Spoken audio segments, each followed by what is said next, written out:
اوعوا تفتكروا ان ربنا بيكون قاسي ولا شديد لما ناس بيتعرضوا لتجارب شديدة.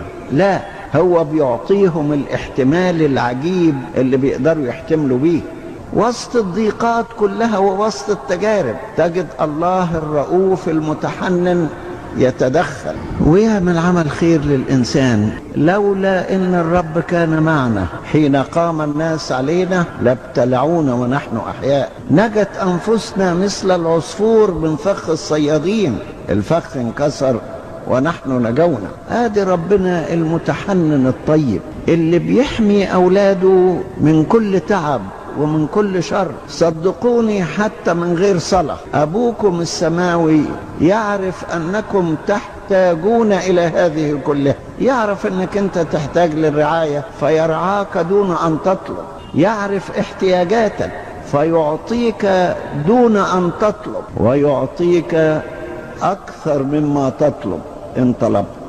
ربنا يقول ما فيش مانع أنكم تدخلوا في التجارب، ولكن شعرة واحدة من رؤوسكم لا تسقط. ما تاخدش نص الحقيقة أن ربنا يجرح، لا، قل يجرح ويعصب، الاتنين مع بعض. يسمح بالتجربة ويحضر المنفذ. ده الله الرؤوف المتحنن، يسمح بالتعب وفي نفس الوقت يعالج. أنا يا رب لا أشك في محبتك إطلاقا ولو ألقيتني في جب الأسود. لا أشك في محبتك إطلاقا ولو ألقيتني في أتون النار.